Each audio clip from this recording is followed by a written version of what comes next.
जय हिंद दोस्तों। चलिए जानते हैं इजराइल के बारे में। तो आज इजराइल में कौन कौन सी घटना घटी और वहाँ पर कौन कौन सी सामग्री पहुँची आज और कल में। तो चलिए जानते हैं कि आज से 2 दिन पहले और 4 दिन पहले के बीच में कौन कौन सी सामग्री पहुँची और आज की क्या करंट न्यूज़ है। तो चलिए यही जानते हैं कि आखिर इजराइल में इस समय के करंट सिचुएशन क्या है। तो देखिए इस समय देखेंगे तो इजराइल के जो IDF द्वारा बताया गया कि इजराइल की जो उत्तरी पूर्व है ना, उत्तरी मतलब उत्तर साइड में जो है गाजा पट्टी, उत्तरी गाजा पट्टी पर पूर्ण नियंत्रण हो चुका है इजराइल का। तो अब देखेंगे कि उत्तरी साइड से जितने भी फिलिस्तीनी हैं उन्हें क्या है कि दक्षिणी फिलिस्तीन यानी दक्षिणी गाजा पट्टी में पहुंचाया जा रहा है।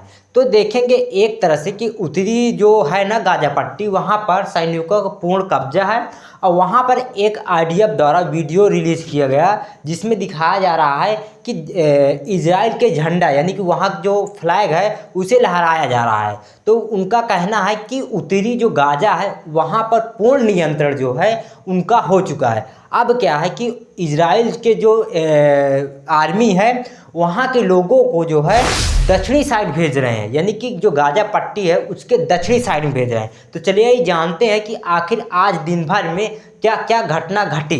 तो चलिए ये जानते हैं। देखिए कि पहला आगे देखेंगे तो इजराइल ने गाजा पट्टी के उत्तरी हिस्से पर पूर्ण नियंत्रण पा लिया है। देखेंगे कि गाजा के जो IDF, ठीक है, तो उनके द्वारा रिलीज़ किया गया वीडियो जिसमें बताया जा रहा है कि पूर्ण नियंत्रण हो चुका है। और वहाँ के आर्मी द्वारा भी एक वीडियो दे दिया गया जिसमें दिखाया जा रहा है कि वहाँ के झंडा फहराते हुए। तो दूसरा देखेंगे तो IDF द्वारा आज की ये न्यूज़ है, IDF के द्वारा जो है हमास के कुछ हथियारों पर कब्जा कर लिया गया है, जिनमें से कुछ 760 RPGS रॉकेट है और 1493 हाथ गोला है जिसे हम ग्रेनेड कहते हैं और 375 बंदूक है और 427 एक्सप्लोजिव जो है बेल्ट्स है। बेल्ट्स मतलब वही पहनने ओढ़ने वाला, ठीक है। और देखेंगे तो 106 रॉकेट और मिसाइल है। आपके बगल में जो है इमेज आ रहा होगा जिसमें देखिए जो है IDF द्वारा रिलीज किया गया है। तो इसमें आपको पता चल रहा होगा कि कितनी भारी मात्रा में हमास के पास हथियार था।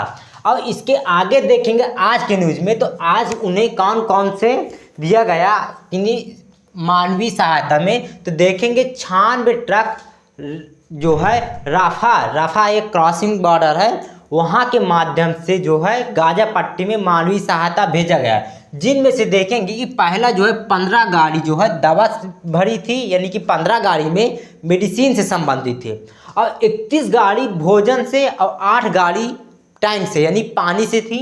और उसमें देखेंगे 19 गाड़ी शेल्टर से थी। शेल्टर मतलब वही पहनने ओढ़ने से संबंधित है, ठीक है, यानी कंबल उम्बल से संबंधित है, ठीक है। उसके बाद देखेंगे तो 22 गाड़ी है चीज़ें जो है अन्य चीज़ से, यानी कि इसमें 22 गाड़ी में सभी चीज़ रखा हुआ है। और वही देखेंगे IDF द्वारा ये जो है चौथा नंबर जो है ये IDF द्वारा रिलीज किया गया है। IDF द्वारा कल का ये न्यूज़ है। कल के न्यूज़ में देखेंगे तो 665 ट्रक गाजा में भेजा गया, जिनमें से 3000 जो है टन फूड है, फूड मतलब भोजन है, और 1720 टन यानी कि 720 टन देखेंगे तो मेडिसिन है, मेडिसिन इक्विपमेंट जो भी है, ठीक है। और उसमें से देखेंगे 600 टन जो है शेल्टर है, वही कंबल उम्बल देखेंगे तो 1.15 मिलियन जो है लीटर पानी है। तो इसका मतलब क्या है कि वहाँ के जो गाजा पट्टी के जो नागरिक है उनके लिए जो है मानवीय सहायता भेजा जा रहा है। लेकिन देखेंगे वहाँ की हालात जो है बहुत ज़्यादा ख़राब है इस समय। देखेंगे वहाँ पर 10,000 से ज़्यादा अधिक लोग मारे जा चुके हैं और 10,000 से कहीं ज़्यादा लोग घायल हो चुके हैं, जिनमें से कुछ बच्चे, बुजुर्ग और कुछ महिलाएं भी हैं। तो अब जो हम और इसके आगे देखेंगे तो WHO द्वारा बताया जा रहा है कि इजराइल के आक्रमण में प्रतिदिन लगभग 160 बच्चे मारे जा रहे हैं। तो आप अनुमान लगाइए कि यदि प्रतिदिन 160 बच्चे मारे जा रहे हैं तो 100 यानी कि एक महीने में कितने बच्चे मारे जाएंगे। तो 160 से यदि 3 से गुणा करेंगे 30 से, तो इसका 16 यानी कि 4800 बच्चे एक महीने में मारे जा चुके हैं, 4800 बच्चे। तो तो आप इसी से अनुमान लगा सकते हैं। और एक न्यूज़ के अनुसार बताया गया है कि गाजा पट्टी में जो है प्रति मिनट यानी कि प्रति 4 मिनट में एक व्यक्ति की मृत्यु हो रही है।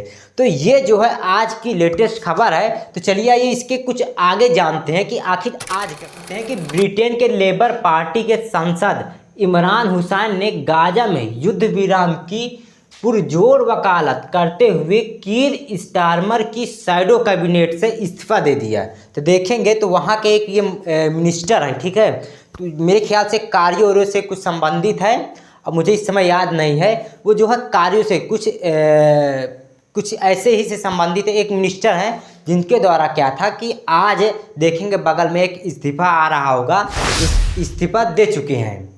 तो चलिए ये आगे जानते हैं कि आगे फिलिस्तीनी राष्ट्रपति महमूद अब्बास निर्माण किया जाए तो इस वक्त $4 बिलियन की आवश्यकता है। तो जिनमें से एक मीटिंग हुई थी किनके बीच, तो कतार और कुछ 52 देश थे उनमें, जिनमें से कतर ने गाजा पट्टी के पुनर्निर्माण के लिए $1 बिलियन देने का वादा किया। और वही फिलिस्तीन के जो राष्ट्रपति महमूद अब्बास ने कहा कि गाजा को पुनर्निर्माण के लिए 4 बिलियन की आवश्यकता है, जिनमें से कतर ने $1 बिलियन देने का वादा कर चुका है। और वहीं आगे देखेंगे तो गाजा और पश्चिमी तट पर आक्रमण में 10,491 लोग मारे जा चुके हैं और वहीं 28,000 घायल हो चुके हैं। तो ये आंकड़ा लगभग देखेंगे तो 30, 20, 50 यानी कि कुल मिला के 50,000 लोगों पर ये आपात है, ठीक है। तो देखेंगे वही अमेरिकी विदेश मंत्री का आज का बयान देखेंगे तो आज का बयान में कहा गया है कि गाजा पर परमाणु खतरा पूरी तरह से देखेंगे तो अस्वीकार है। लेकिन देखेंगे तो इस समय गाजा में देखेंगे बहुत ज़्यादा बमबारी की जा रही है, वो भी इजराइल के द्वारा, ठीक है। तो देखेंगे द्वारा भी मदद भेजी जा रही है, वो भी गाजा पट्टी पे। चलिए अब जान लेते हैं कि आखिर इजराइल और गाजा पट्टी, जो गाजा पट्टी है, इजराइल और गाजा पट्टी के विवाद में भारत को क्या लाभ होगा और दुनिया में क्या असर पड़ेगा। तो देखेंगे तो इस समय इजराइल और गाजा पट्टी में देखेंगे तो बहुत ज़्यादा यानी कि इजराइल के द्वारा जो है गाजा पट्टी में बहुत ज़्यादा बमबारी की जा रही है, जिनमें से नहीं जो है काफ़ी लोग मदद भी कर रहे हैं। लेकिन देखेंगे जो अमेरिका है, अमेरिका देखेंगे दोनों तरफ बोल रहा है, ठीक है। ये जो है गल्फ़ कंट्री में जाकर मना कर भी रहा है और आश्वासन दे रहा है कि जो बाहरी देश है यानी कि जो सऊदी अरब है, यूएई है, इन सब में देखेंगे तो जितने भी देश हैं ये इस समय शांत हैं। देखेंगे तो जो विदेश मंत्री हैं अमेरिका के, वो जो है इस समय देखेंगे तो इन्हीं सब देशों के भ्रमण में है, यानी कि यहीं सब जाते हैं, यहीं पर इस वक्त देखेंगे तो बात कर रहे हैं। तो देखेंगे इस समय गल्फ़ कंट्री द्वारा कुछ भी बयान ज़्यादा नहीं किया जा रहा है। वही देखेंगे कि जो भारत में एक विवाद हुआ था नुपुर शर्मा में, ठीक है, तो उन्होंने एक केवल टिप्पणी की थी पैगंबर पर, जिसके द्वारा क्या था कि गल्फ़ कंट्री के द्वारा तुरंत इतना बड़ा बयान आया, जिससे क्या था कि मोदी के द्वारा उनको हटाना पड़ा। तो आप ये समझिए कि वहाँ के दबाव भारत के ऊपर कितना प्रभाव पड़ता है। गल्फ़ के द्वारा जितना भी वहाँ पर दबाव डाला जाता है, देखेंगे तो वहाँ पर इजराइल के ऊपर कोई प्रभाव नहीं पड़ता है।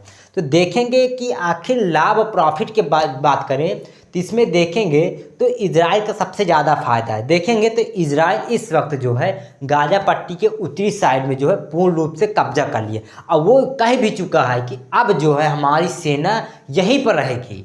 तो इसका मतलब है कि यदि वहाँ पर उनकी सेना रहेगी तो इसका मतलब है कि वो पूरा क्षेत्र जो है इजराइल के कंट्रोल में रहेगा और वो भी हमेशा के लिए रहेगा। और देखेंगे इजराइल के जो गाजा पट्टी है ना, गाजा पट्टी के उत्तरी साइड से दक्षिणी साइड भेजा जा रहा है।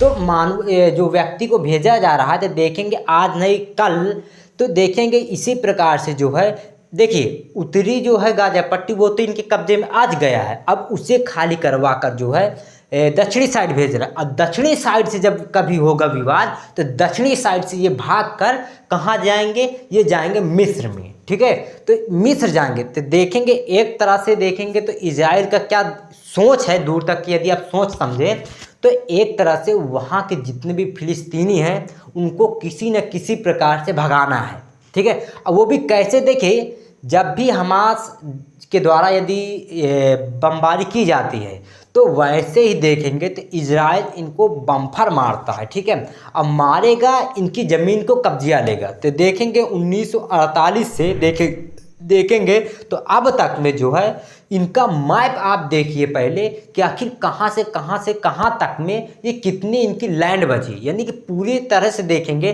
तो इतना बड़ा फिलिस्तीन जो है अब चुनना सा थोड़ा सा एक गाजा पट्टी और वेस्टर्न बैंक, केवल 2 जगह बचा है बस। तो देखेंगे तो आज नहीं कल जो है 10-20 सालों में जो है ये पूर्ण रूप से जो है इजराइल कब्जा कर लेगा। तो ये हकीकत है।